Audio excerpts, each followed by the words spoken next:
우여곡절 끝에 옮긴 회사는 외형적으로는 제법 그럴듯했습니다. 매출도 수백억 대였으며 직원들도 100명 내외로 제법 여러 부서도 있고 근무 체계도 나름 잡혀 있었습니다. 하지만 문제는 저 본인이었습니다. 사실 저는 당시 IT 소싱 분야로 들어갔지만 특출난 성과를 내지 못해 완구사업부의 마케팅 팀으로 부서 이동되었습니다. 제가 만일 IT 소싱 분야에서 특출난 부분이 있고 수익을 잘 냈더라면 부서 이동이나 조직 내 방출은 없었을 것 같습니다.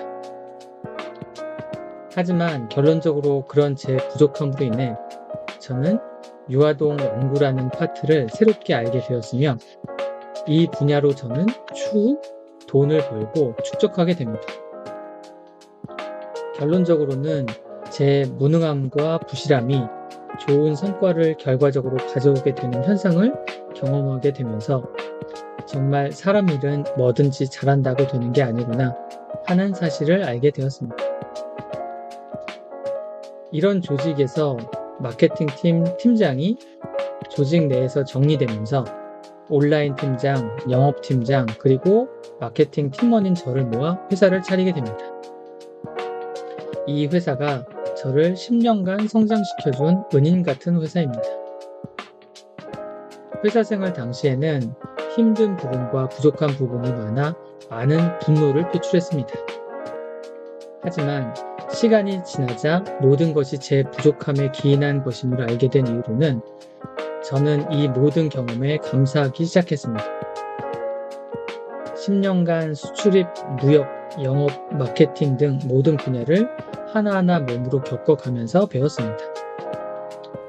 당시에는 하루도 마음 편할 날이 없었으며 거의 매일매일 안 좋은 이야기를 들었습니다.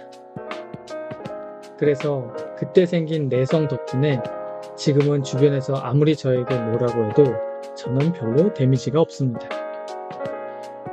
그런 부분에 대해서 저를 그렇게 잘 버티게 해준 예전 대표님께 감사를 표합니다. 사실 이게 맞는 감사인지는 모르겠습니다. 10여 년의 생활간 정말 의미 있는 일들이 많이 있었습니다. 단순하게 해외에 있는 라이센스 제품을 수입, 국내 마켓에 유통하는 일을 필두로 라이센스를 활용해 제품 기획, 제작도 했으며 국내 마켓을 대상으로 제품, 전개, 마케팅 등 무수히 많은 작업을 하며 성장해 나갔습니다. 그때 정말 많이 배웠던 것 같습니다.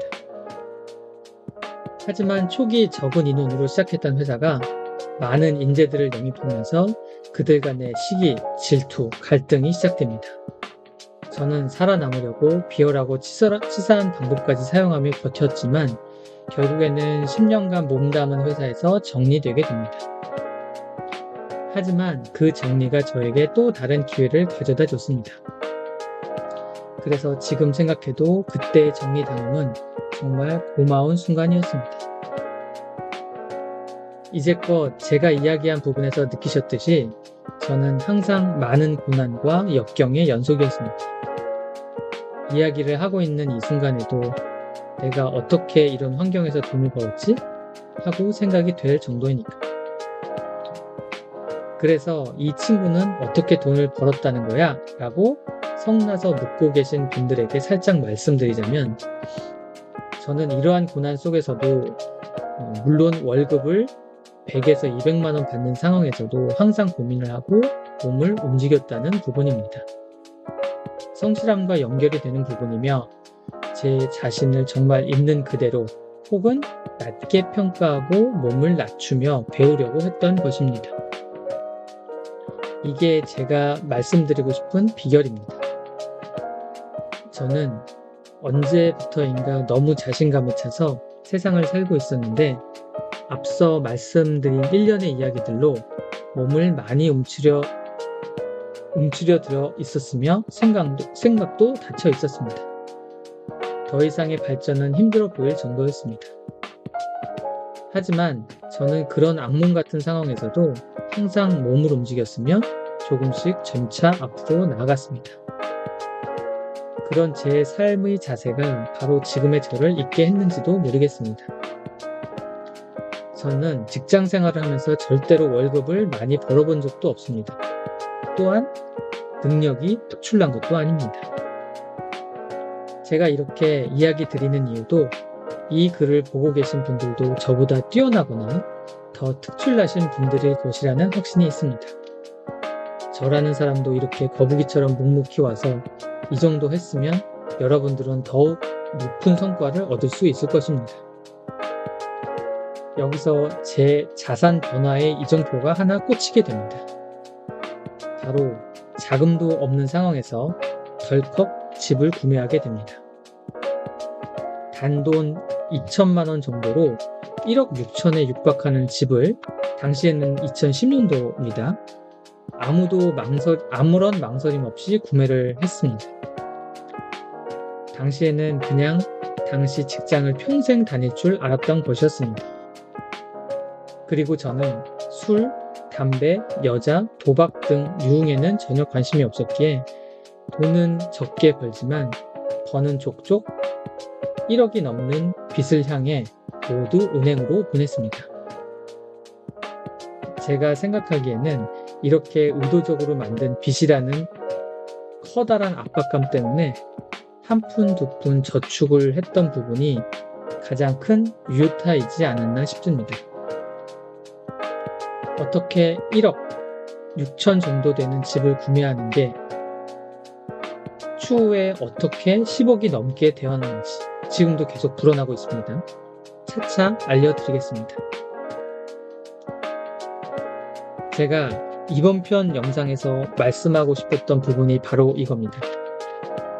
특출남이 아무것도 없는 저 같은 사람이 남들보다 우세할 것 없는 육체적 조건과 여러 상황들을 이겨내고 돈을 차곡차곡 벌고 그리고 의도적으로 조금은 큰, 당시에는 어마어마한 큰 그런 빚을 의도적으로 지게 됨으로써 그 시련을 온몸으로 받아내면서 하나하나씩 극복을 해나가고 있었던 거죠. 어느 사람들은 그런 얘기를 합니다. 그거는 모두 다 그렇게 금리가 낮을 때 모두가 다 부동산에 투자가 집중이 되어 있었을 때 운 좋게 따낸 거라. 하지만 추후에 제가 하나 더 드릴 이야기가 있습니다. 당시에는 1억 6천짜리 집을 구매를 해서 계속 불어나고 있지만 그 추후에는 또 타 지역에 3억이 넘는 집을 제가 또 한 채를 구매하게 됩니다. 그래서 사실 돈을 많이 벌어본 적도 없는데 그렇게 대출을 통해서 자신이 갖고 있는 레버리지를 통해서 집을 구매를 한 후에 집값이 상승과 폭락을 자주 번갈아 가면서 진행할 때 저는 운이 좋게도 그 두 개의 집 모두 한순간에 폭등을 하게 됩니다. 그래서 제가 지금 기억나는 게 그때 정말 1년도 안 되는 시점에서 한 4억에서 5억을 벌었던 것 같습니다. 여기에서 중점은 하나의 투자라는 것입니다. 자신이 5천 혹은 1억 혹은 몇천만 원 정도의 자금이 있을 때 자산이 계속 불어나게 만드는 또 하나의 좋은 파이프라인인 투자, 바로 부동산. 그게 부동산이어도 좋고 다른 부분이어도 좋습니다.